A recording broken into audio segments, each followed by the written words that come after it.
The rain hammered against the cracked windshield of my ancient Honda like bullets, each drop a small explosion that made me flinch. My fingers ached from gripping the steering wheel too tight, knuckles white under the dim glow of the dashboard. The smell of grease and cardboard filled the small space. 5 pizza boxes stacked on the passenger seat, their heat fogging up the windows. I could barely see the mansion's iron gates through the downpour, but the address glowed on my phone screen. 1847 Blackwood Estate. This was my 3rd delivery of the night, and my shift had started 6 hours ago. My lower back screamed with every pothole I hit, a constant reminder that I needed new shoes, a better car, a different life, but bills didn't care about dreams. Neither did my landlord, who'd taped another late notice to my door this morning, the pink paper like a slap across my already bruised dignity. I pulled up to the gate, rolling down my window just enough to press the intercom button. Cold rain spattered across my cheek, mixing with the sweat on my temple. "Delivery for Blackwood Estate," I said, my voice hoarse from exhaustion. Static crackled. Then a man's voice, clipped and suspicious. "We didn't order anything." My stomach dropped. I glanced at my phone again, double-checking the address. It was right. It had to be right. "I have 5 pizzas for this address. Large order, already paid for online." More static. A pause that stretched too long. "Wait there." The line went dead. I sat in the rain, engine idling, counting the seconds. Water leaked through the corner of my window seal, dripping onto my thigh and soaking through my cheap polyester uniform. The Bellissimo Pizza logo on my chest was already stained from tonight's earlier deliveries. Marinara sauce from a customer who'd grabbed the box too quickly. Diet Coke from a woman who'd slammed her door in my face when I asked about a tip. I was invisible to people like that. Just another working body, easily replaced, easily forgotten. The gate suddenly groaned open, metal scraping against metal. My headlights caught the shimmer of the driveway beyond. Pristine black asphalt that probably cost more than my entire year's rent. I drove forward slowly, my tires whispering against the smooth surface, past manicured hedges that looked like dark soldiers in the rain. The mansion emerged from the darkness like something out of a Gothic novel. 3 stories of stone and glass, lit from within by golden light that made every window glow like a watching eye. Even in the storm, I could see the wealth radiating from every corner. The marble columns flanking the entrance, the fountain in the circular drive, the luxury cars parked under a covered area to my left, a black SUV with tinted windows, a silver Mercedes that gleamed even in the rain, a midnight blue Bentley that probably cost more than my entire bloodline would earn in 3 generations. I parked near the entrance, grabbing the pizza boxes and my phone. The rain soaked through my uniform within seconds as I ran toward the massive front door, boxes held over my head like a flimsy shield, my sneakers, falling apart at the seams, soles worn so thin I could feel every pebble, slipped on the wet steps. Before I could knock, the door swung open. A man in a black suit stood there, tall and broad with a face carved from granite. His hand rested at his hip in a way that made my pulse quicken. Not casually, but deliberately, like he was ready to reach for something. Behind him, the foyer stretched like a cathedral, all white marble and crystal chandeliers that threw fractured light across walls hung with artwork that probably belonged in museums. "You're soaked," he said, but it wasn't sympathy in his voice. It was observation, cold and analytical. "It's raining," I replied, trying to keep my teeth from chattering. Water dripped from my hair, running down my neck and back. 5 pizzas, as ordered. "That'll be—" "We didn't order anything," he repeated. But his eyes were scanning the boxes, then me, then beyond me to my car. Looking for threats, I realized. This wasn't just a wealthy household, this was something else. Someone did. I held up my phone, showing him the order confirmation. "Paid online 20 minutes ago, this address." His jaw tightened. He pulled out his own phone, pressing it to his ear. "We have a situation," he said quietly, then stepped aside. "Come in.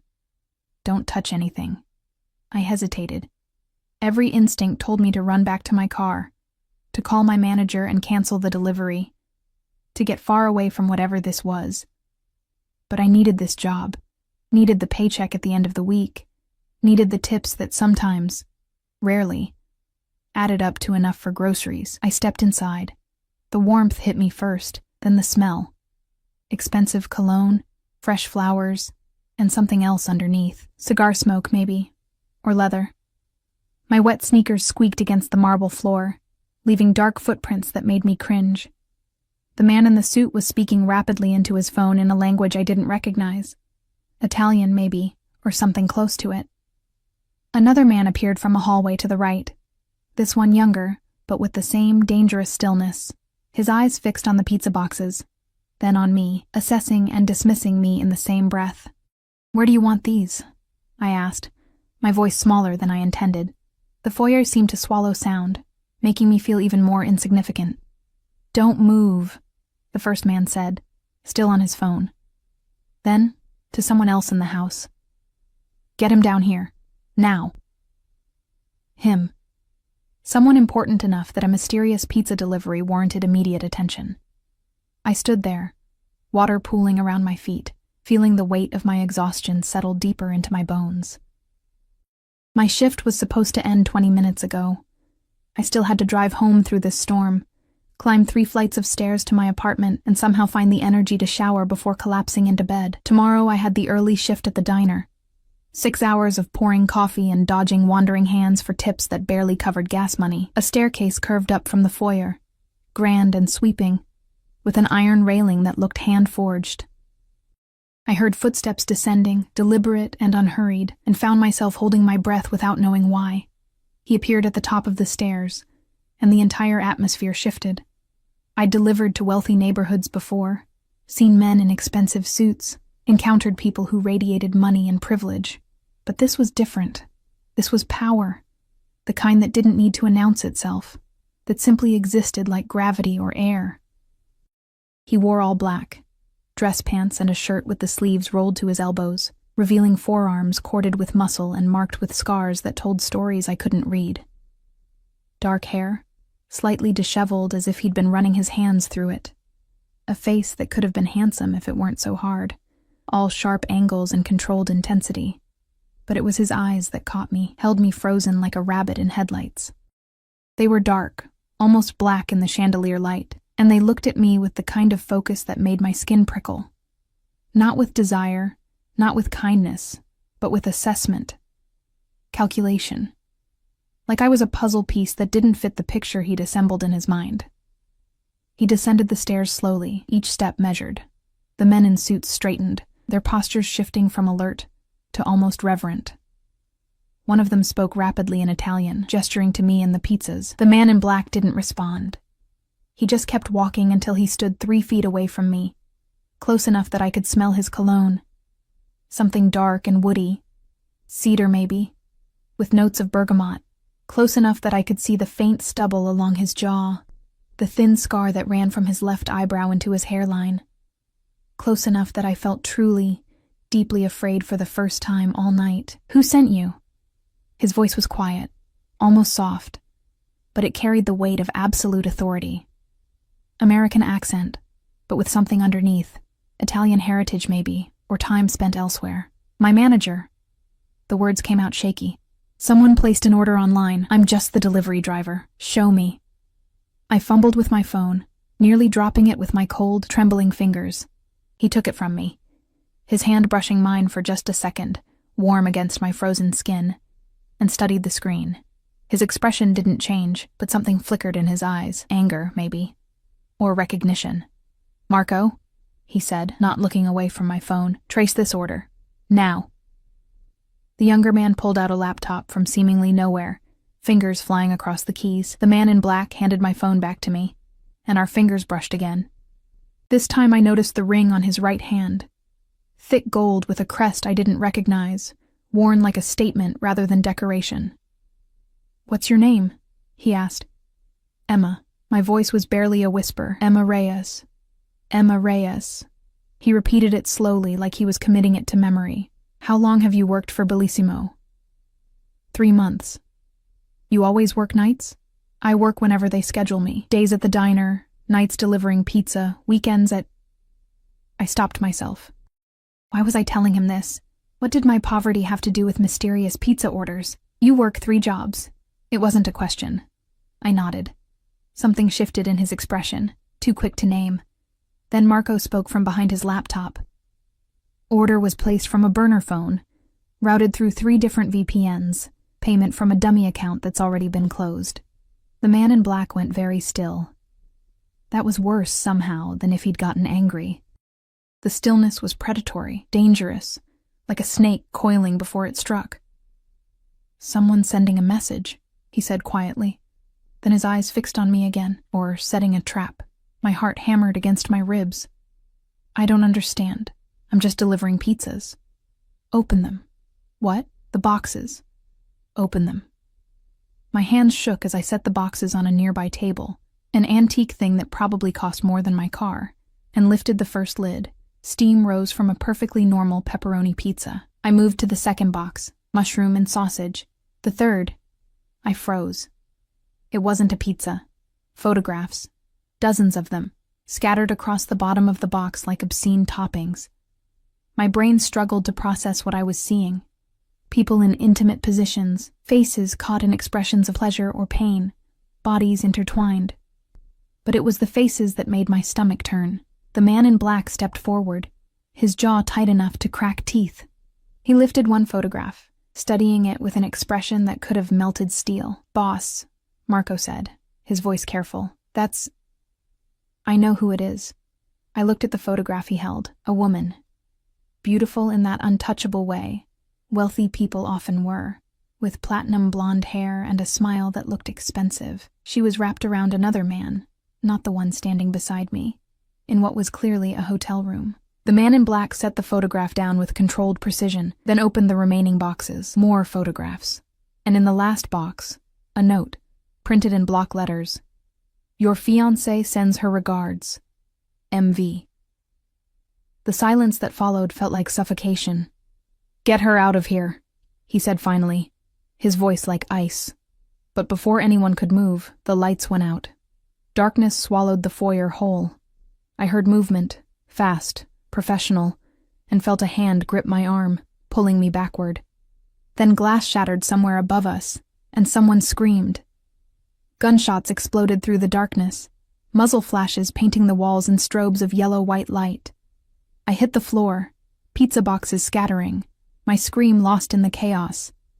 My elbow cracked against marble, pain shooting up my arm, more glass breaking, shouts in Italian, the acrid smell of gunpowder mixing with the rain-fresh air pouring through broken windows.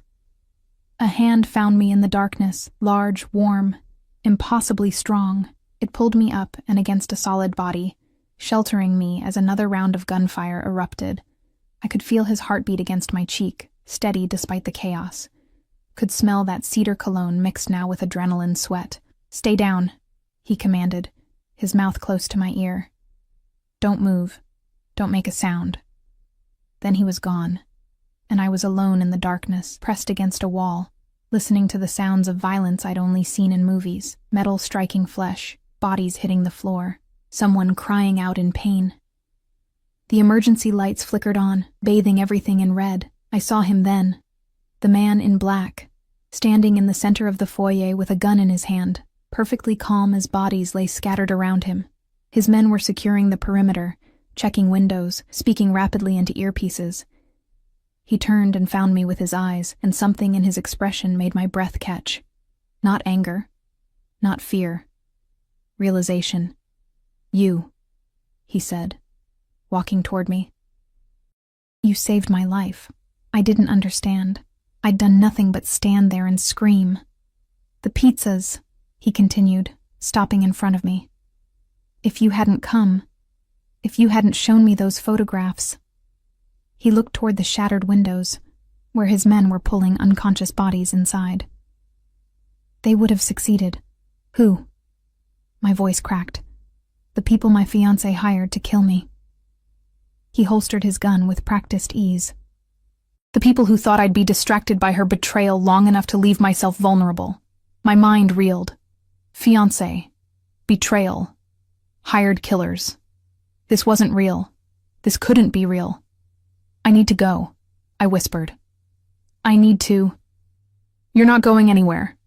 His tone was gentle, but absolute. "They've seen you. They know you delivered the warning, which means as of 5 minutes ago, Emma Reyes, you became the most dangerous person in the city. What? No, I just deliver pizzas. I don't... You're a witness. Worse, you're a loose end. He gestured to Marco, who appeared at his side. Take her to the safe room. Full security detail. No one gets in or out without my authorization. Wait. I tried to step back, but Marco's hand was already on my arm. Firm but not painful. The man in black stepped closer, so close I could see the flecks of gold in his dark eyes. I'm sorry you got caught in this, Emma. But I'm not sorry you're alive. His hand reached up, brushing a strand of wet hair from my face with surprising gentleness. And I'm going to make sure you stay that way, whether you like it or not. Then I was being guided away, through hallways that twisted and turned, down stairs that descended into the mansion's depths. Behind me, I heard him giving orders in rapid Italian, his voice hard with fury and dark promise. The last thing I heard before a steel door closed between us was him speaking into his phone. Find Veronica, and find Marcus. I don't care where they're hiding. I want them both alive. The lock engaged with a sound like a prison cell closing, and I realized that in trying to deliver 5 pizzas, I just delivered myself into the hands of a man who made kings look powerless. A man whose name I still didn't know. A man who'd just decided I belonged to him. The safe room was nothing like I'd imagined a panic room would be. I'd expected concrete walls and flickering fluorescent lights. Maybe a cot and some canned food. Instead, I found myself in what looked like a luxury hotel suite carved into the earth. Cream-colored walls, soft recessed lighting that didn't hurt my eyes, a king-sized bed with silk sheets in deep burgundy. There was a sitting area with leather furniture, a kitchenette stocked with enough food to last weeks, and a bathroom visible through an open door that was larger than my entire apartment. But luxury couldn't hide what it really was. A cage. I stood in the center of the room, still dripping rainwater onto the plush carpet, my mind struggling to process the last 20 minutes. Gunshots, photographs, bodies on the floor. His hand pulling me against him in the darkness, his heartbeat steady against my ear like a countdown to something inevitable. You're a witness, a loose end. My knees gave out, and I sank onto the edge of the bed, my wet uniform soaking into the expensive fabric. My hands wouldn't stop shaking. I pressed them between my thighs, trying to create warmth, trying to ground myself in something physical and real. This wasn't happening. This couldn't be happening. I was supposed to finish my shift, go home, pay my rent. Tomorrow I had the breakfast rush at the diner. Mrs. Patterson always ordered 2 eggs over easy and wheat toast. Mr. Chen wanted his coffee black with exactly 2 sugars. Simple things, normal things. Not this. Not armed men and betrayal and a stranger who'd decided my life was his to control. A soft knock made me jump. The door opened before I could respond, and a woman entered carrying a stack of clothing. She was older, maybe 60, with silver hair pulled into a neat bun and kind eyes that seemed at odds with the bulletproof vest she wore over her blouse. Miss Reyes, she said in accented English. Italian. Definitely Italian. I'm Teresa. I manage the household. She set the clothes on the bed beside me. You need to get out of those wet things before you catch pneumonia. There's a shower, hot water, everything you need. I stared at the clothes without touching them. I need to leave. I have to call my manager. Tell him what happened. Your manager has been informed you had a family emergency. Teresa's voice was gentle but firm. Your phone is being held for security purposes, but you're not in trouble, child. You're being protected. Protected? The word came out bitter. I'm locked in a basement. You're alive. She met my eyes steadily. 20 minutes ago, you walked into the middle of an assassination attempt on one of the most powerful men on the East Coast. The people who orchestrated that attack will do anything to tie up loose ends. This room has 6 inches of steel-reinforced concrete on all sides, biometric locks, and its own air filtration system. It's not a prison. It's the only reason you'll see tomorrow. The casualness with which she said it made my stomach turn. Who is he? The man upstairs? Teresa studied me for a long moment, as if deciding how much to say. His name is Dante Russo, and if you're smart, you'll do exactly what he tells you. She left before I could ask anything else, the door sealing behind her with that same prison sound finality. Dante Russo. I repeated the name silently, testing its weight. It meant nothing to me, but the way Teresa had said it, with reverence and fear intertwined, told me it should. That I'd somehow missed something crucial about the world I'd been living in, blind to the darkness that moved beneath the surface of ordinary life. I looked down at my hands, still trembling, still stained with pizza grease and rainwater. I could smell myself, sweat and fear and cheap laundry detergent. The contrast between my reality and this room was so stark it felt obscene. Finally, I picked up the clothes Teresa had brought: soft gray sweatpants, a white cotton t-shirt, underwear still in the package, thick socks. Everything in my size, which should have comforted me but instead made my skin crawl. How did they know my size? Had they gone through my wallet? Run a background check in the 15 minutes since I'd arrived? The shower was almost painfully hot, steam filling the bathroom until I couldn't see my reflection in the mirror. I stood under the spray longer than necessary, watching the water circle the drain, wishing I could disappear down it like Alice through the rabbit hole, tumbling back into my own life. But when I finally emerged, wrapped in a towel softer than anything I'd ever owned, I was still here, still trapped. I dressed in the clothes they'd provided, my own uniform abandoned in a sodden heap on the bathroom floor. Without my phone, I had no idea what time it was. Late, definitely, maybe 2 or 3 in the morning. My body ached with exhaustion, but my mind was too wired to even consider sleep. I explored the room instead, opening drawers and cabinets with numb curiosity. Everything was fully stocked: toiletries, medications, even books on a shelf near the sitting area. I pulled one out at random, The Count of Monte Cristo. The irony wasn't lost on me. I was sitting on the couch, the book open but unread in my lap, when the door opened again. Dante Russo stepped inside, and the room suddenly felt smaller. He'd changed clothes, still all black, but a fresh shirt. No blood spatters that I could see. His hair was damp, pushed back from his face, and I realized he'd showered too, washing away evidence of whatever had happened upstairs after they'd locked me away. "You're not reading," he observed, closing the door behind him. "I'm not really in the mood for 18th century literature." A ghost of something, amusement maybe, flickered across his face. "Fair enough." He moved to the chair across from me, sitting with the kind of controlled grace that suggested violence was always one breath away. "How are you feeling?" The question was so absurd I almost laughed. "How am I feeling? I watched people try to murder you. I'm locked in your basement. My entire life just imploded." "How do you think I'm feeling?" "Angry," he said calmly. "Scared, confused, probably wondering if I'm going to kill you." My heart stuttered. "Are you?" "No." The word was absolute, no hesitation. "If I wanted you dead, Emma, you'd already be dead. I don't make a habit of keeping witnesses alive unless I have a reason." "And what's your reason?" He leaned forward, elbows on his knees, his dark eyes fixed on mine with that same unsettling intensity. "You saved my life tonight. Maybe not intentionally, but that doesn't change the outcome. Someone, my fiancée apparently, and her lover, orchestrated an elaborate plan to distract me with those photographs while their team breached my home. If you hadn't insisted on delivering those pizzas, if you hadn't shown me what was in those boxes," he paused, jaw tight, "I would have been upstairs, alone, reviewing security footage of Veronica's infidelity. Easy target. Instead, you were downstairs with me." "Instead, I was downstairs with you," he agreed. "And my men were on high alert because of the unusual delivery. We were ready when they came through the windows." I processed this slowly. So I accidentally foiled an assassination attempt by being too persistent about pizza delivery. Essentially. Something that might have been a smile touched the corner of his mouth, there and gone in an instant, though I suspect persistent is putting it mildly. "Teresa mentioned you work 3 jobs. I have bills." The words came out defensive. "Some of us don't have mansions and armed guards." "No," he said quietly.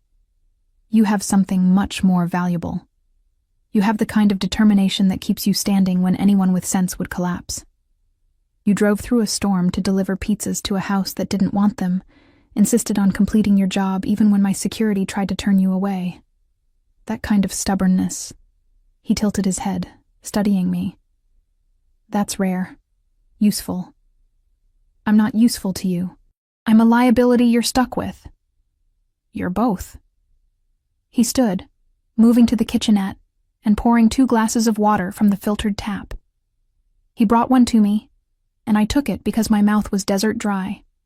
The people who attacked tonight, they failed, which means they're desperate, sloppy, and extremely dangerous.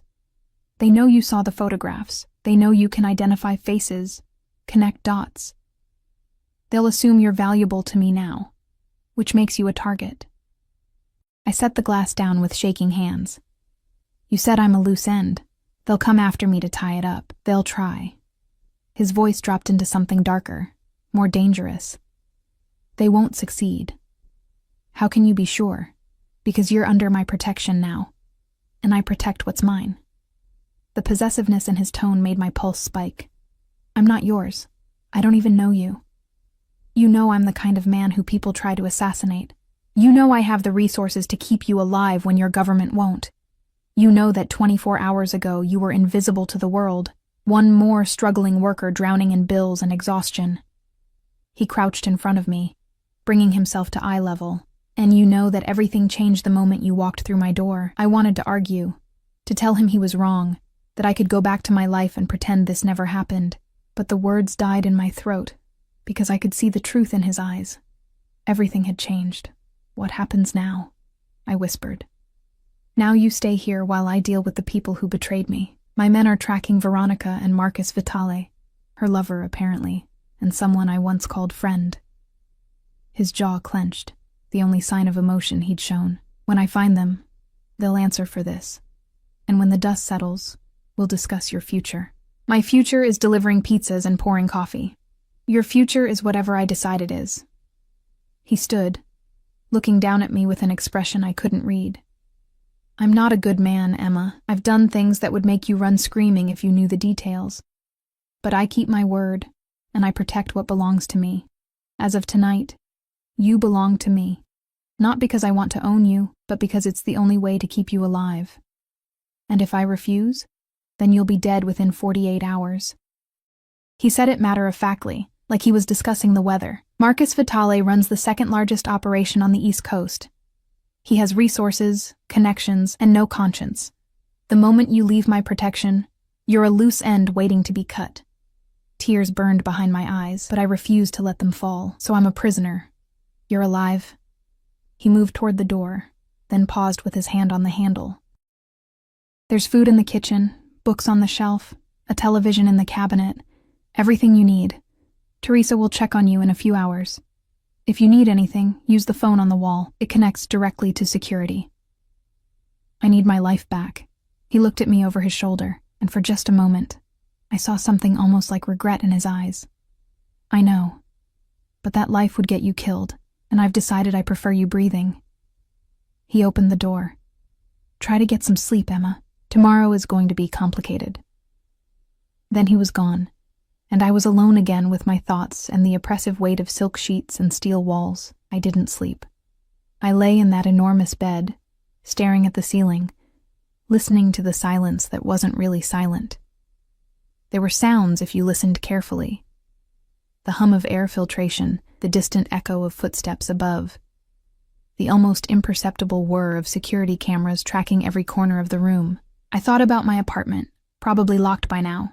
Landlord counting the days until he could legally remove my things. I thought about my manager at Bellissimo, wondering why I'd abandoned my shift. The diner, where my morning regulars would sit at empty tables, waiting for coffee that wouldn't come. I thought about the photographs in those pizza boxes. The woman, Veronica, with her expensive beauty and treacherous smile. The way Dante had looked at those images, his expression carved from ice, but his eyes burning with something primal. Betrayal. I understood that feeling. My ex-boyfriend had emptied our joint account and disappeared 6 months ago, leaving me with his debts and a eviction notice. I'd learned then that people could look you in the eye, tell you they loved you, and still destroy you without a second thought.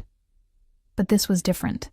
This was betrayal with teeth, with consequences measured in bullets and blood. Somewhere above me, Dante Russo was hunting the people who'd tried to kill him, and I was caught in the middle, a random variable in someone else's war. I must have dozed eventually, because I woke to Teresa entering with a tray of breakfast. Eggs, toast, fresh fruit, coffee that smelled like heaven. She set it on the bedside table with a gentle smile that seemed wrong in this place. "How did you sleep?" she asked. I didn't. I sat up, my body aching from tension. "What time is it?" "Just after 8. Mr. Russo wanted me to inform you that the situation is being handled. You're safe." "What does being handled mean?" She didn't answer, just patted my hand with maternal concern that felt grotesque given the circumstances. "Eat something, child. You'll need your strength." After she left, I picked at the food without appetite, drinking the coffee because I needed something to do with my hands. The eggs were perfect, fluffy, seasoned just right.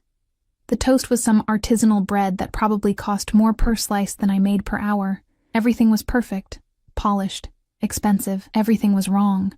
I was finishing the coffee when the door opened again. Dante entered, and I noticed immediately that something had changed. There was blood on his shirt cuff, just a spot, easy to miss. But I saw it. His knuckles were bruised, split across 2 fingers. His hair was disheveled, and there was a wildness in his eyes that made my instincts scream danger. "We need to talk," he said. I set down the coffee cup carefully. About the fact that Veronica is dead, Marcus is missing, and you're the only person who can identify the third person in those photographs. He moved closer, and I could smell gunpowder on him, mixed with that cedar cologne. The man she was with wasn't Marcus. It was his brother, Antonio. Which means this goes deeper than a simple affair. My mind struggled to process. She's dead? Car accident. Very convenient timing. His tone suggested he didn't believe it was an accident at all, which leaves Antonio in the wind and me with questions that only you can answer. "I don't know anything. I just delivered. You saw the photographs." He pulled his phone from his pocket, swiping through images. Crime scene photos, I realized with horror. Bodies. Blood. He turned the screen to me. "Is this the man from the photographs?" I looked despite wanting to look away. A man's face, pale in death, eyes open and staring. I tried to match it to my memory of those intimate images, but everything was jumbled, fear making my thoughts thick and slow. I don't know. Maybe? I barely looked at them. Try harder. His voice was still calm, but there was steel underneath. "This is important, Emma." I forced myself to study the photograph hair, more carefully. Strong jaw, a scar near his left ear, and suddenly I remembered. Yes, that scar. Visible in one of the photographs where Veronica had been kissing his neck. "Yes," I whispered, "that's him." Dante's expression went dark. "Antonio Vitale, Marcus's younger brother and my former business partner." He pocketed the phone. "This wasn't just about killing me. This was about a power play. Take me out, frame it as a crime of passion, and Marcus assumes control of everything I've built." But his brother was sleeping with my fiancée, probably with Marcus's blessing. Create the affair, document it, use it as distraction and motivation. He laughed, but there was no humor in it. "It was actually brilliant. If you hadn't delivered those pizzas when you did, I'd be dead, and they'd be dividing my empire." I wrapped my arms around myself. "So what now?" "Now I find Marcus, and make him answer for this, and you?" He studied me with that intense focus again. "You stay with me.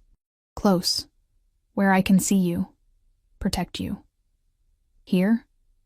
In this room?" "No." He shook his head. "I'm moving you upstairs, to my wing. My bedroom is the most secure location in the house aside from this room, and I need you where I can reach you quickly if necessary." My heart hammered against my ribs. "Your bedroom. You'll have your own space within the suite." "But yes, my bedroom." He must have seen the panic in my eyes because he added, "I'm not going to touch you, Emma. I'm not that kind of man. But I am going to keep you alive, which means keeping you close. I don't have a choice, do I?" "No," he said simply. "You don't. Welcome to my world, Emma Reyes. Try not to die in it." Dante's suite occupied the entire 3rd floor of the mansion, accessible only by a private elevator that required both a keycard and fingerprint scan. I stood beside him in the cramped space, hyper-aware of every breath, every slight movement that brought his arm closer to mine. The elevator smelled like him, that cedar cologne mixed with something darker, more primal. Blood and gunpowder and expensive leather. The doors opened onto a hallway that was more like a gallery, walls lined with art that even I, with my complete lack of education on the subject, recognized as valuable. Old masters, probably, the kind of paintings that belonged in museums, not private homes. Everything was done in dark tones, charcoal grays and deep blues, with strategic lighting that created more shadows than illumination. "This way," Dante said, his hand hovering near the small of my back without quite touching, a gesture of guidance that felt like ownership. The suite itself was enormous. Floor-to-ceiling windows overlooked the estate grounds, now visible in morning light that revealed the damage from last night's attack. Shattered glass being replaced by workers who moved with quiet efficiency, bullet holes in the stone facade already being repaired. The room was decorated with the same masculine elegance as the rest of the house. Dark wood furniture, leather chairs, a bed large enough to sleep 4 people comfortably. But it was the security that caught my attention.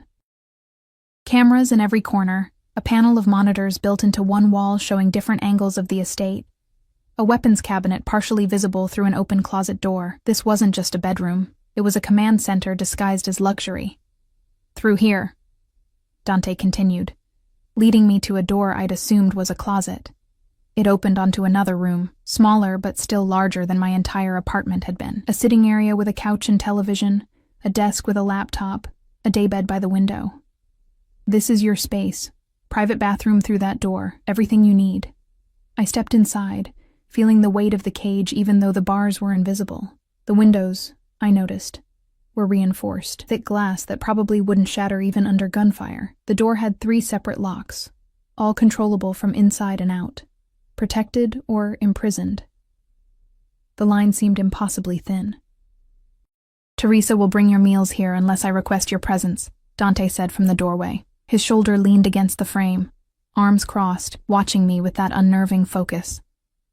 "You have access to the internet through that laptop, but all activity is monitored, for your protection," he added, as if that made it better. "Don't try to contact anyone from your previous life. It puts them at risk." "How long?" My voice came out rough. "How long do I have to stay here? Until Marcus Vitale is dead or behind bars? Whichever comes first." He pushed off the doorframe. "I have business to attend to. Marco will be stationed outside if you need anything. Don't leave this suite without my permission." Dante. His name felt strange on my tongue. Too intimate for what we were. Captor and captive. "Last night you said I saved your life. But it was an accident. I didn't know what I was delivering. Does that matter?" He tilted his head. "The result is the same. You're the reason I'm still breathing, Emma. That creates a debt, and I always pay my debts. I don't want anything from you except my freedom." Something flickered in his expression, almost like pain, there and gone so quickly I might have imagined it. "Then you want the one thing I can't give you. Not yet." He moved toward his own room, then paused. "For what it's worth, I am sorry. You don't deserve to be caught in this." "But I am caught." "Yes," he agreed quietly. "You are." The door closed between us, but I could hear him moving around on the other side. The rustle of clothing, the splash of water, the low murmur of his voice as he spoke to someone on the phone. Italian again. Too rapid for me to catch even if I understood the language, but the tone was unmistakable, cold, calculating, deadly. I sank onto the couch, my legs suddenly unable to hold me. Through the window I could see the estate stretching out in manicured perfection, gardens that probably required a team of groundskeepers, a pool covered for winter, buildings in the distance that might have been guest houses or staff quarters. Walls surrounded everything, topped with cameras and what looked like motion sensors. Beautiful and deadly, just like the man who owned it. The laptop beckoned from the desk. I moved to it almost against my will, opening the browser and immediately searching for Dante Russo. The results made my blood run cold. Hundreds of articles, news reports, FBI investigations. The words leaped out at me. Alleged organized crime, suspected money laundering, witnesses disappeared, connection to multiple homicides. And photographs. Dante in expensive suits leaving courthouses, Dante at charity galas with beautiful women on his arm, Dante's face in FBI wanted posters that had been withdrawn after witnesses recanted their testimony. I was reading about a ghost, a man who moved through the world leaving destruction in his wake but never quite getting caught, protected by fear and money and violence. My hands shook as I scrolled through articles about his family, the Russo crime family, one of the oldest on the East Coast, with connections to everything from construction to shipping to casinos. His father had been gunned down 5 years ago, and Dante had taken over the empire at 28. Since then, he'd consolidated power, eliminated rivals, expanded territory, and I was sleeping 20 feet away from him. A soft knock made me jump. Teresa entered with a gentle smile, carrying bags that she set on the daybed. "Mr. Russo asked me to bring you proper clothing. I've estimated your sizes, but if anything doesn't fit, just let me know." I stared at the bags. Designer labels I recognized from window shopping I could never afford. "This is too much. Mr. Russo insists you be comfortable." She began unpacking. Jeans, sweaters, dresses, undergarments still in their packaging, shoes in multiple styles. Everything expensive, everything my size. He also wanted me to tell you that Dr. Chen will be visiting this afternoon for a health check. Standard procedure. I'm not sick. You were in shock last night. Mr. Russo wants to ensure you're physically well. Teresa's hands were gentle as she organized the clothes in the closet. "He may seem harsh, child, but he takes care of what's his." There was that phrase again. What's his? "I'm not his," I said firmly. "I'm just someone who got caught in the wrong place at the wrong time." Teresa looked at me with something like pity. "You're someone who saved his life. Whether you understand it or not, that makes you his. In his world, debts like that don't go unpaid." She left me alone with new clothes and the weight of her words. I spent the next few hours in a strange fugue state, neither fully awake nor asleep. I tried on the clothes because I had nothing else to do. Everything fit perfectly, which was somehow more disturbing than if they'd been wrong. I showered again, using products that smelled like lavender and vanilla, trying to scrub away the feeling of being watched even though I was alone. The laptop called to me repeatedly. I researched Marcus Vitale, finding articles about his own criminal empire, his rivalry with Dante, the tentative peace between their organizations that had held for 3 years. I found Veronica's obituary. A car accident, just as Dante had said. Her vehicle found at the bottom of a ravine. No other details. No mention of foul play. But I remembered the way Dante had said, "convenient timing." And I wondered if the accident had been quite so accidental. Dr. Chen arrived at 3, escorted by Marco, who waited outside the door while the doctor examined me with professional efficiency. Blood pressure, pulse, a check of my pupils. She asked about sleep, appetite, any physical pain. I answered mechanically, aware that Marco was listening to every word through the open door. "You're showing signs of stress and exhaustion," Dr. Chen said, writing something on her tablet. "But physically, you're healthy. I'm going to prescribe something to help you sleep, just for a few nights. Your body needs rest to process trauma." "I don't want medication. I understand. But Mr. Russo was very clear that your health is a priority." She handed me a small bottle of pills. "Just one before bed. They're mild, non-addictive. They'll help." After she left, I stared at the pills, wondering if they were for my health or to keep me compliant. I set them aside, determined not to take them, but by nightfall, exhaustion was clawing at my mind so viciously that I reconsidered. Dante appeared at my door as twilight painted the windows purple. He'd changed into casual clothes, black jeans and a gray sweater that made him look almost human, almost. "Join me for dinner," he said. It wasn't a question. I followed him to a dining area in his suite, a table set for 2 with silver and crystal that caught the candlelight. The food appeared within minutes, brought by staff who moved like ghosts, there and gone without speaking, without making eye contact with me. "You've been researching me," Dante said, cutting into his steak with precise movements. "Marco informed me you spent several hours on the laptop. My appetite vanished. You said I had access to the internet." "You do. I didn't say it wasn't monitored." He took a bite, chewing thoughtfully. "What did you learn?" That you're a criminal. That people who cross you tend to disappear. That the FBI has been trying to arrest you for years. I met his eyes across the table. That I should be terrified of you. And are you? Terrified? I considered lying, but something about his expression told me he'd know. Yes. Good. He set down his fork. Fear keeps you smart. Smart keeps you alive. But Emma? He leaned forward slightly. I want you to understand something. The things you read about me, most of them are true. Killed people. Built an empire on violence and fear. But I've never hurt someone under my protection. I've never broken my word once given. And I've decided you're worth protecting, which means you're safer with me than anywhere else in this city. Because I saved your life. Because you're innocent. The word came out almost tender. In my world, that's rarer than diamonds. You work 3 jobs to pay your rent. You deliver pizzas in storms. You insist on completing your task even when armed men tell you to leave. That kind of genuine goodness, he shook his head. It deserves protection. I'm not good. I'm just poor. You're both. And you don't see the difference, which makes you extraordinary. He picked up his wine glass, swirling the deep red liquid. Tell me about your family. The change in subject threw me. Why? Because I want to know who you are beyond the frightened girl sleeping in my suite. I'm not a girl. I'm 24. Answer the question, Emma. There was that tone again, soft but absolute, the voice of someone accustomed to being obeyed. I found myself answering despite wanting to stay silent. My mother died when I was 16. Cancer. My father left before I was born. No siblings. I've been on my own for 8 years. The words came out flat, rehearsed from years of explaining my situation to landlords and loan officers.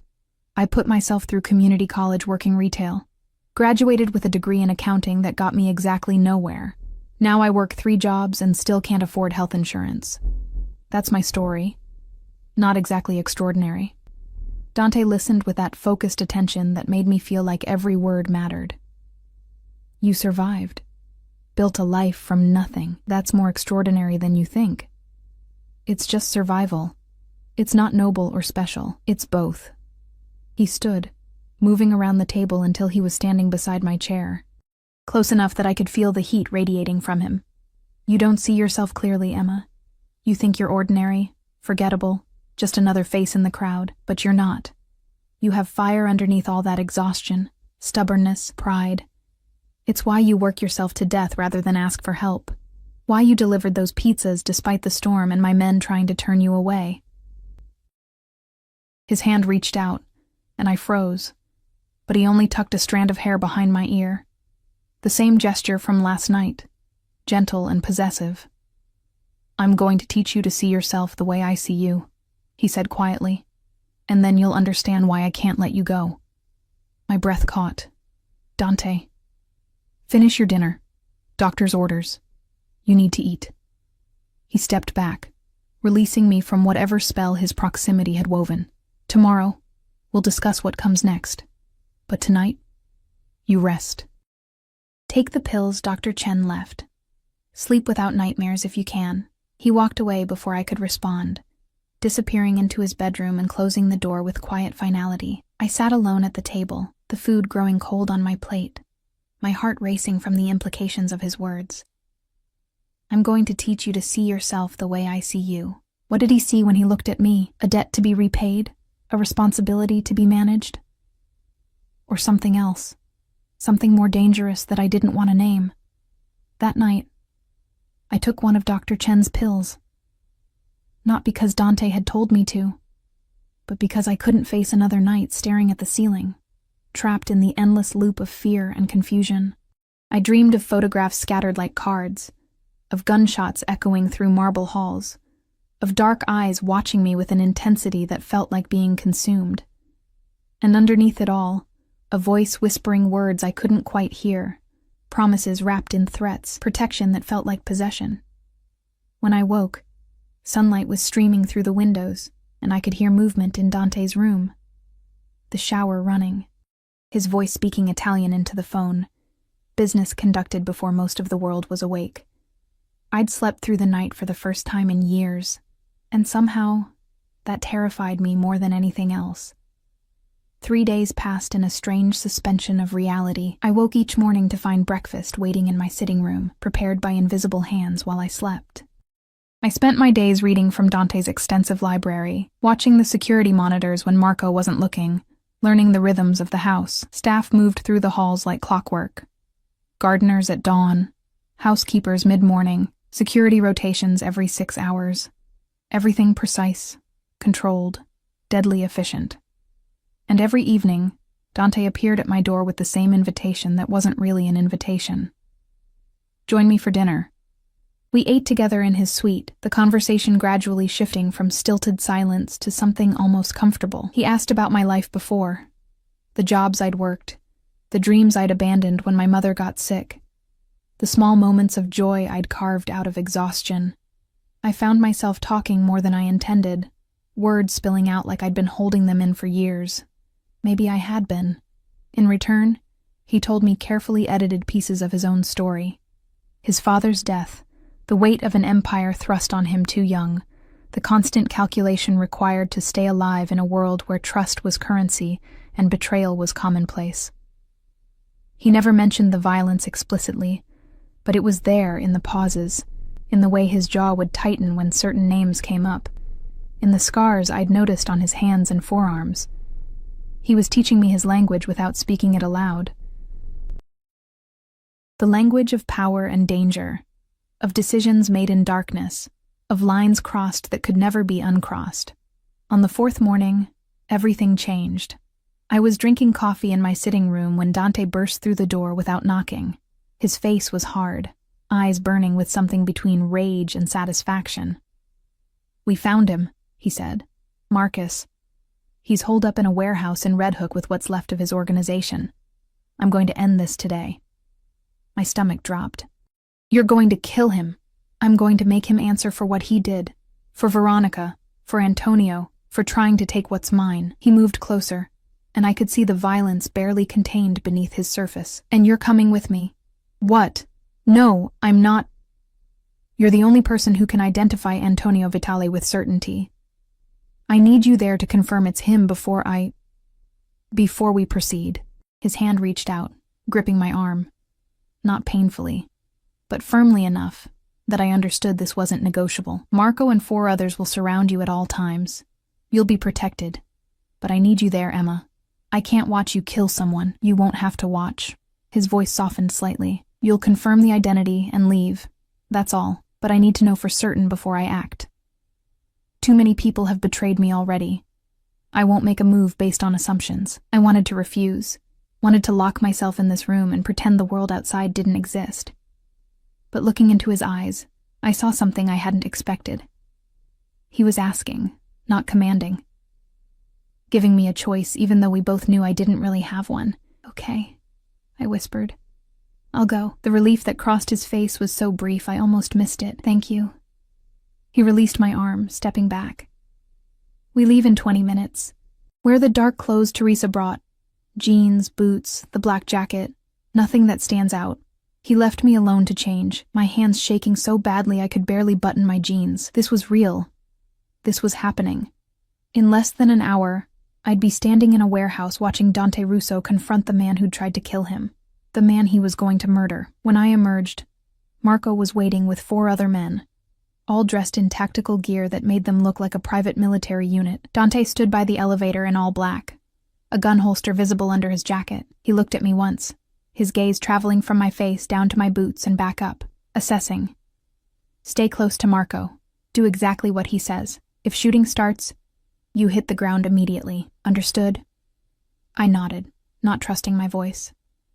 The drive to Red Hook took 40 minutes through morning traffic. I sat in the back of an SUV with tinted windows so dark I could barely see out, Dante in the front passenger seat speaking rapid Italian into his phone.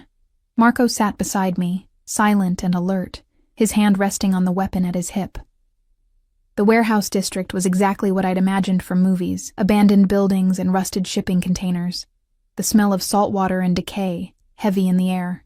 Our convoy of 3 SUVs pulled up to a nondescript building with broken windows and graffiti-covered walls. But I could see the signs of occupation if I looked closely. Fresh tire tracks in the dirt. The glint of cameras hidden in the rubble. a door that looked rusted shut but probably wasn't. Dante exited the vehicle, and immediately a dozen men materialized from the other SUVs, forming a perimeter. Marco touched my arm. "Stay between us. Eyes forward. Don't speak unless Mr. Russo asks you a direct question." We moved toward the warehouse as a unit, Dante at the front with an authority that made even his own men keep their distance. He didn't knock on the door, just pushed it open like he owned the place, like he owned everything he touched. The interior was dim, lit by hanging work lights that cast harsh shadows, and there, in the center of the space, tied to a chair with blood on his face, was a man I recognized from the photographs. Marcus Vitale. He looked up as we entered, his eyes finding Dante with a mixture of defiance and fear. "Dante, I wondered when you'd find me. Did you really think you could hide?" Dante's voice was conversational, almost pleasant, which somehow made it more terrifying. "Did you think I wouldn't tear this city apart looking for you? It was worth a shot." Marcus spat blood onto the concrete floor. "You've gotten soft, Russo. Your father would never have let a woman distract him the way Veronica distracted you. Veronica's dead." Dante said it casually, watching Marcus's reaction. "Car accident. Very tragic." Of course, we both know it wasn't an accident. Marcus's jaw tightened. "I had nothing to do with that." "No? Then who did?" Dante circled the chair like a predator. "Who killed your brother Antonio after he tried to assassinate me? Who's been systematically eliminating everyone involved in this pathetic coup attempt?" "Antonio's dead." For the first time, genuine emotion flickered across Marcus's face. Grief, quickly masked by anger. "You killed my brother. I killed the man who tried to murder me in my own home, the man who was sleeping with my fiancée as part of your elaborate distraction." Dante stopped in front of Marcus, leaning down until they were eye level. "Did you really think I wouldn't figure it out? That I'd be so consumed by Veronica's betrayal that I'd leave myself vulnerable? It should have worked." Marcus's voice was bitter. "You were supposed to be upstairs, alone, reviewing those photographs. My team was in position. It was perfect. It would have been." Dante straightened. "Except for one variable you didn't account for." He gestured, and Marco gently pushed me forward. "Emma, come here." My legs felt like water, but I moved forward until I stood beside Dante. Marcus's eyes found me, and I saw the moment he recognized me. Or rather, didn't recognize me. I was nobody to him, just another face. "This is Emma Reyes," Dante said, his hand coming to rest on the small of my back. The touch was possessive, claiming. "She delivered the pizzas that saved my life. She's the reason your plan failed, Marcus." A 24-year-old woman working 3 jobs just to survive. And she brought down your entire operation without even knowing it. Marcus stared at me with something like disbelief. Her? All this because of a pizza delivery girl? Because of someone with enough integrity to insist on doing her job properly, Dante corrected. "Something you know nothing about." He turned to me. "Emma, I need you to look at the photographs on my phone and confirm something for me." He pulled out his phone, swiping to an image. Antonio Vitale, the man I'd identified before. "Is this the man from the photographs with Veronica?" I looked at the screen, then at Marcus, understanding what Dante was really asking. Was I certain enough to condemn a man to death based on what I'd seen? "Yes," I said, my voice steadier than I felt. "That's him." "You're sure?" "Yes." Dante pocketed his phone, satisfaction flickering across his features. "Thank you, Emma. Marco, take her outside." "No." The word came out before I could stop it. Both men turned to look at me, Dante with surprise, Marcus with curiosity. I want to hear it. I want to hear him admit what he did. Dante studied me for a long moment, something shifting in his expression. Then he nodded slowly. "Stay behind me." He turned back to Marcus. "Tell me about the plan. All of it." "Who else was involved?" Marcus laughed, the sound wet and painful. "Why would I tell you anything? You're going to kill me either way." "True." Dante pulled his gun with casual ease, the movement so practiced it looked choreographed. "But I can make it quick, or I can make it last days. Your choice." The warehouse went silent except for Marcus's labored breathing. I could feel the tension in every man around us, weapons ready, waiting for the order. It was supposed to be simple, Marcus finally said. Veronica seduced Antonio, documented the affair. We'd send you the photos, wait for you to lose focus. My team would breach during your distraction, make it look like a crime of passion. Antonio would take the fall. I'd position myself as the grieving friend helping stabilize your organization. And within 6 months, everything you built would be mine and Veronica. She was supposed to disappear after. New identity, new life, set up somewhere tropical. Marcus's face twisted. I underestimated your reach. I didn't think you'd get to her so quickly. I didn't. Dante's voice was ice. Someone else did. Someone who wanted to tie up loose ends. Was it your father? Marcus's silence was answer enough. He killed her, I whispered, horror crawling up my spine. His own son's lover, he just— Welcome to my world, Emma. Dante didn't look at me, his eyes fixed on Marcus, where family means nothing compared to power, where betrayal is expected and loyalty is a weakness to exploit. He raised the gun, pointing it at Marcus's head. Any last words? Yeah. Marcus met his eyes without flinching. Your father was weak too. That's why he died. That's why you'll die. Someone always comes for the crown, Russo. Always. The gunshot was impossibly loud in the enclosed space. I flinched, turning away. But not before I saw Marcus's head snap back. Saw the blood, saw the moment life left his eyes. My stomach heaved, and I pressed my hand over my mouth, fighting the urge to vomit. Dante lowered the gun, holstering it with the same casual efficiency he'd drawn it. Clean this up, he told his men. Make it look like internal conflict. Let his father wonder if he's next. Then he was beside me, his hand on my elbow, steady and warm. Come on, let's get you out of here. Marco guided me outside while Dante stayed behind, issuing orders I couldn't hear over the ringing in my ears. The morning sun felt wrong, too bright, too normal for what had just happened. I stood by the SUV, gulping air, trying to process the fact that I'd just watched someone die, that Dante had killed him with less emotion than I'd shown firing a difficult customer at the diner. When he finally emerged, there was blood on his hands, literally. He wiped them on a cloth one of his men provided, the gesture perfunctory, like he was cleaning off dirt rather than evidence of murder. Get her home, he told Marco. I have other business to handle. No. I found my voice, though it shook. I'm not going back alone. You said I'd be safe with you. You killed a man in front of me. The least you can do is face me. Something flickered in his eyes. Respect, maybe. He dismissed his men with a gesture, and suddenly we were alone by the SUV, the warehouse looming behind us like a monument to violence. You wanted to hear his confession, Dante said. Why? Because I needed to know I wasn't complicit in murder without cause. I needed to know he actually did what you said he did. And now that you know, I looked at him. Really looked at him. Seeing the man beneath the monster everyone else saw.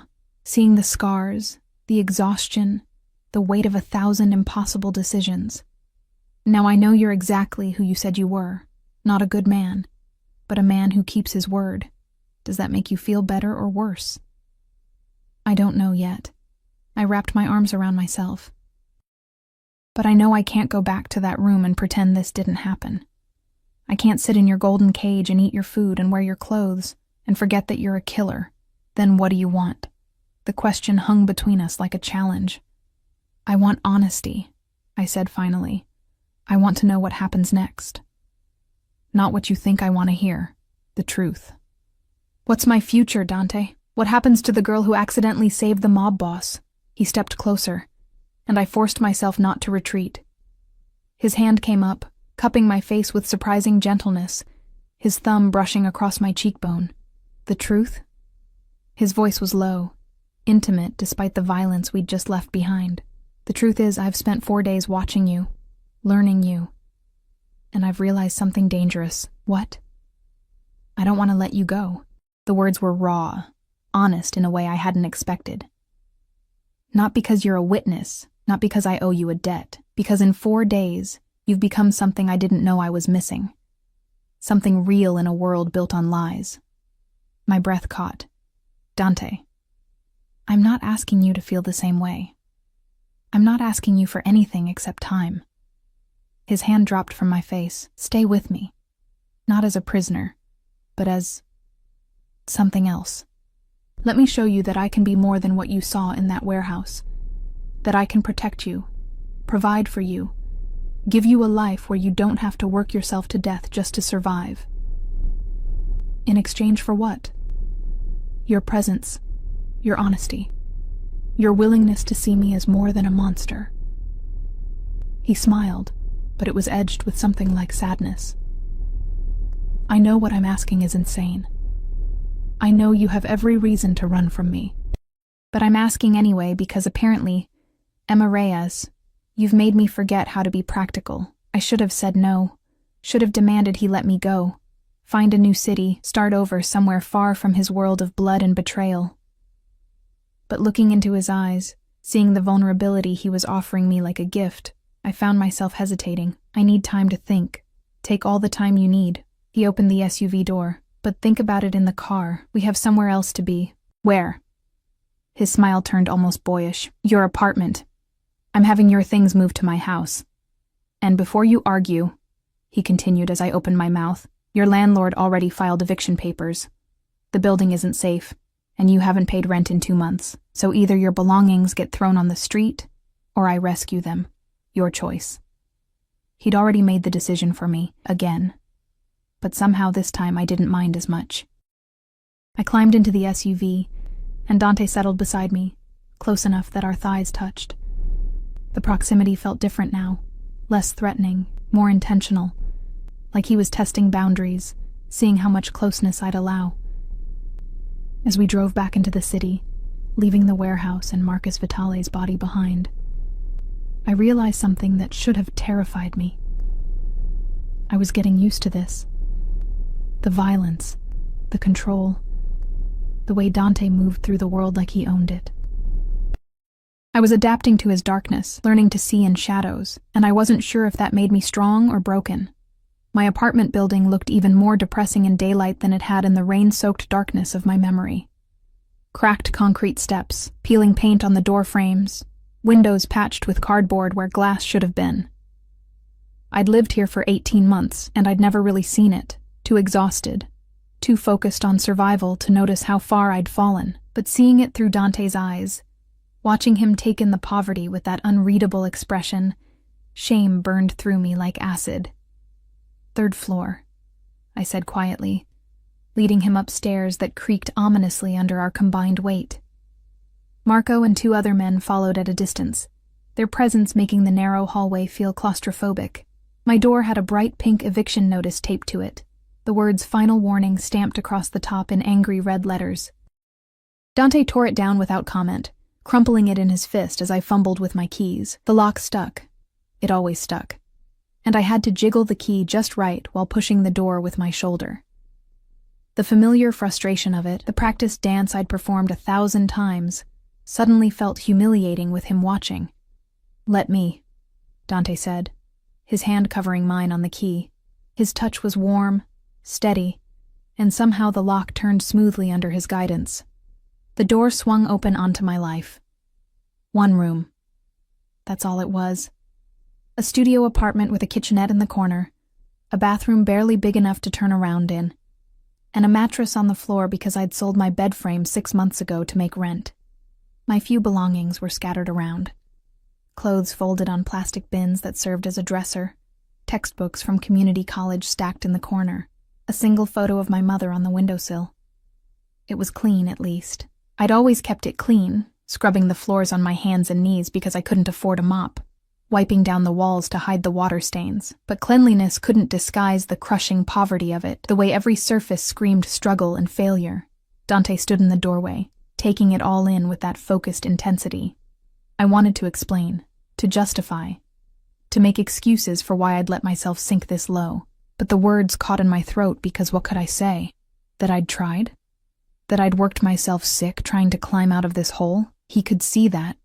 He could see everything. "This is where you came home after delivering my pizzas," he said finally, his voice carefully neutral. "This is what you were protecting when you insisted on finishing your shift. It's not much, but it was mine." I moved to the plastic bins, starting to pull out clothes with shaking hands. I'll just grab a few things and Emma. He caught my wrist, stopping me mid-motion. Look at me. I didn't want to. Didn't want to see pity or disgust or whatever expression he was wearing. But his grip was gentle, insistent. And finally I turned to face him. You lived like this, he said softly. Worked 3 jobs, 60-hour weeks, and still couldn't afford basic necessities. And when I asked you what you wanted, you said freedom. Not money, not comfort, not revenge on the world that put you here. Just freedom. What's your point? My point is that you're extraordinary, and you don't even see it. His free hand came up, cupping my face the way he had outside the warehouse. Most people in your situation would have given up, taken shortcuts, made compromises, sold pieces of themselves for comfort. But you didn't. You kept fighting, kept working, kept your integrity intact even when it would have been easier to let it go. I didn't have a choice. Everyone has choices. You chose dignity over ease, every single day. That's not weakness, Emma. That's strength most people can't even imagine. Tears burned behind my eyes, and I blinked them back furiously. Don't. Don't make me into something I'm not just because you feel guilty for keeping me locked up. I don't feel guilty. His thumb brushed away a tear that had escaped despite my efforts. I feel grateful, and I feel determined to give you what you deserve. Not a cage, but a real life. One where you don't have to choose between food and rent, where your potential isn't wasted on survival. In exchange for what? I pulled away from his touch, wrapping my arms around myself. You keep saying you want my presence, my honesty. But what does that mean? What exactly are you asking from me? Dante was quiet for a moment, his dark eyes searching mine. Then he moved to the window, looking out at the view of brick walls and fire escapes that had been my only scenery for 18 months. When I was 26, he said, his voice low. My father told me something I've never forgotten. He said the hardest part of our world isn't the violence or the betrayal. It's the loneliness. Everyone wants something from you. Everyone has an angle, a scheme, a reason to smile while plotting your downfall. You can't trust anyone completely, can't let your guard down, can't show weakness or vulnerability because it will be used against you. He turned back to me, and I saw something raw in his expression. He was right. For 5 years since his death, I've been exactly what this world requires. Hard, calculating, merciless. I've built an empire on fear and respected only power, and I've been completely, utterly alone. His hands flexed at his sides like he wanted to reach for me but was holding himself back. Then you walked into my house soaking wet, insisting on delivering pizzas to a man who could have killed you without a second thought. And you looked at me like I was just another customer, not a monster. Like I was human. You are human, am I? The question was sincere, almost pleading. After what you saw today, after Marcus, after everything you've learned about me, do you still think that? I should have lied. Should have told him what he wanted to hear. Played the game, protected myself. But he'd asked for honesty, and something in me couldn't deny him that. I think you're someone who was forced into an impossible position and made choices most people couldn't make. I think you've done terrible things for reasons that probably seemed necessary at the time. I moved closer to him, drawn by something I didn't want to name. And I think underneath all that carefully constructed armor, you're just as lonely and tired as I am. His breath caught, barely perceptible, but I saw it. Saw the crack in his facade, the vulnerability he usually kept buried so deep no one could find it. What I'm asking from you, he said carefully, is a chance. Not forever, not even for certain. Just a chance to show you that I can be more than what everyone expects. That with you, I can remember what it's like to be human instead of just a weapon in expensive clothes. And if I say yes, if I agree to stay, not as a prisoner, but as whatever this is, I gestured between us, at the tension that had been building for days, the connection neither of us wanted to acknowledge. What happens when you get bored? When the novelty of my honesty wears off and you realize I'm just a poor girl with nothing to offer? Then I'll be the biggest fool who ever lived. He closed the distance between us in 2 steps, his hands framing my face with a gentleness that contradicted everything I knew about him. Emma, I've had everything money can buy. Beautiful women, luxury, power that makes kings look weak, and none of it, not one single moment of it, has made me feel as alive as 4 days of eating dinner with you, of watching you read my books and argue with me about philosophy, of seeing you look at me with fear and fascination, and something that might eventually become trust. I'm terrified of you.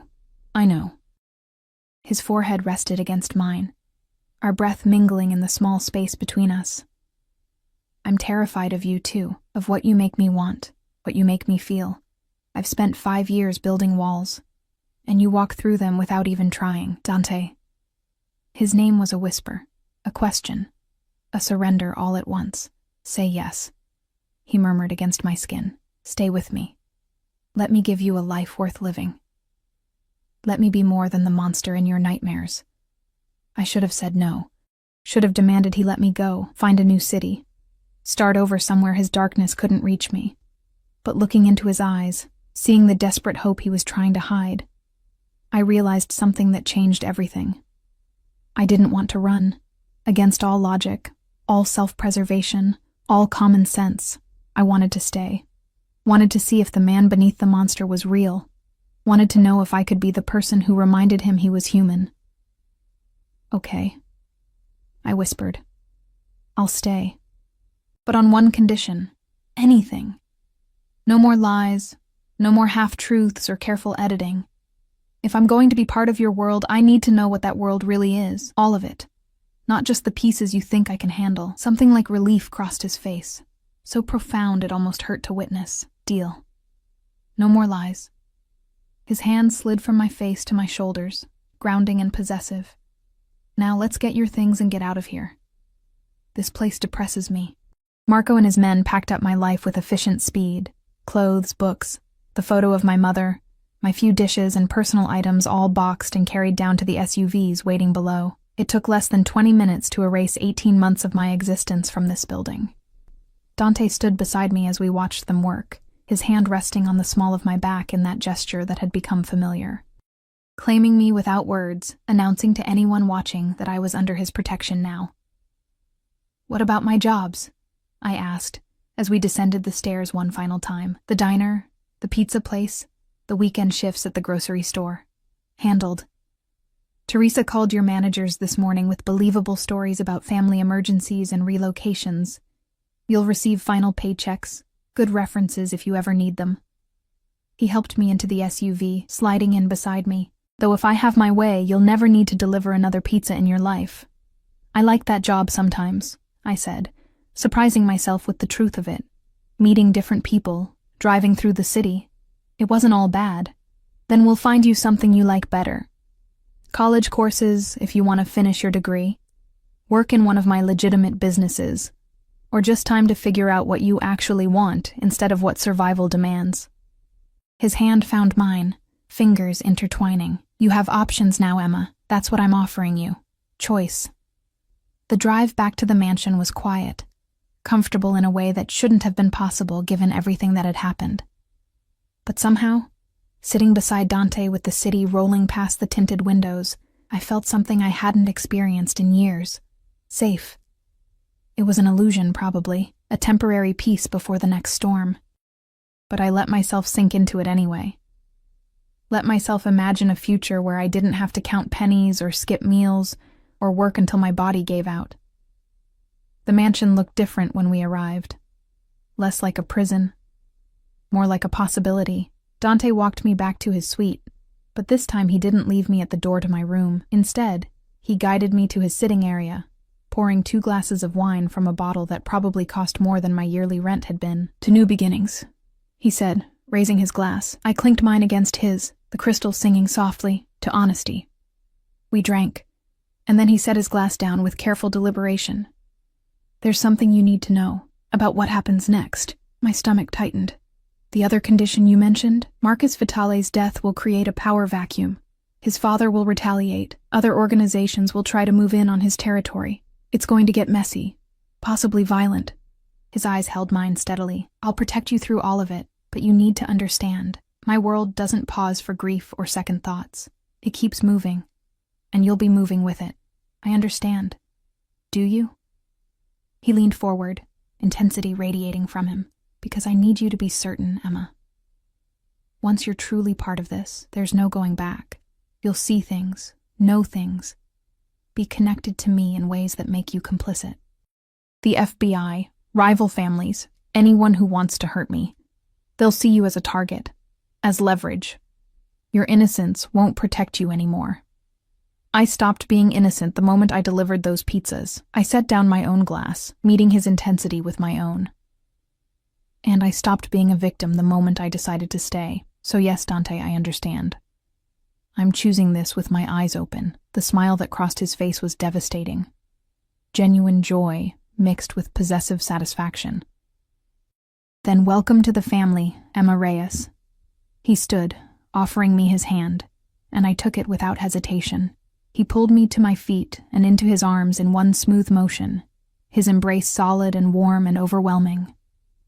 I could feel his heartbeat against my cheek, steady and strong, a reminder that beneath all the violence and power was just a man, a dangerous man, a complicated man, but still, just a man.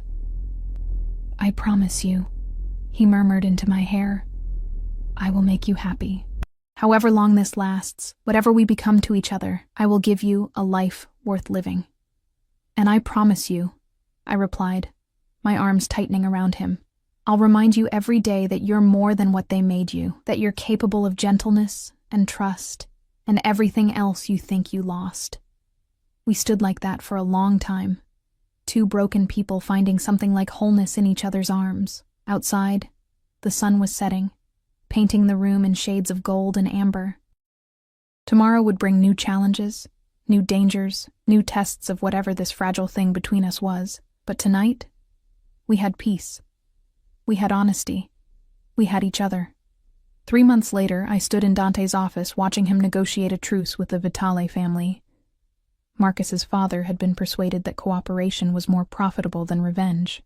I'd learned the language of his world by then, understood the delicate balance of power and fear that kept everything functioning.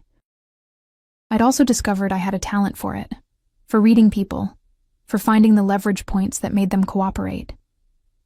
Dante had made me his unofficial advisor, the person he consulted before major decisions, and I'd surprised us both by being good at it. "You're smiling," Teresa said, appearing at my elbow with coffee. She'd become something like a friend, teaching me the intricacies of running Dante's household, protecting me from the staff who still didn't quite know what to make of the boss's live-in girlfriend, because that's what I was now. Not a prisoner, not a witness, but Dante Russo's partner in every sense that mattered. "I'm thinking about how different my life is from 3 months ago," I admitted. "How I went from delivering pizzas in a rainstorm to negotiating peace treaties. And are you happy?" I considered the question carefully. Was I happy? Living in luxury while knowing it was built on violence, sleeping beside a man who'd killed more people than I could count, being complicit in a world that existed outside the law? "Yes," I said finally, surprising myself with the certainty of it. "I'm happy." That night, Dante and I lay in his enormous bed, our bed now, since I'd stopped pretending I needed my own room weeks ago, watching the city lights through the windows. "I have something for you," he said, rolling onto his side to face me. He produced a small box from the nightstand, velvet and elegant. My heart stuttered. "Dante, it's not what you think. Or maybe it is. I don't know anymore." He opened the box to reveal a ring. Not a diamond, but a deep red ruby set in platinum, surrounded by smaller stones that caught the light. In my family, rubies represent loyalty and protection. My father gave one to my mother when she agreed to truly join our world, to be his partner, instead of just his wife. I stared at the ring, understanding the weight of what he was offering. "Are you asking me to marry you?" "I'm asking you to be my family, my partner, my equal." His hand cupped my face, thumb brushing across my cheekbone in that gesture that had become so familiar. "I'm asking you to choose this life, this world me. Not because you're trapped, but because you want to. Because we make each other better, stronger, more human."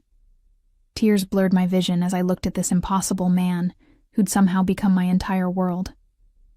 "Yes," He slipped the ring onto my finger, a perfect fit, because of course he'd known my size. And then his mouth was on mine, kissing me with a passion that had been building for 3 months. We'd been careful until now, cautious about crossing lines that couldn't be uncrossed. But tonight, with his ring on my finger and his promise between us, careful didn't matter anymore. We made love slowly, tenderly, learning each other's bodies the way we'd learned each other's minds. He was gentle with me, reverent, treating me like something precious instead of just another possession.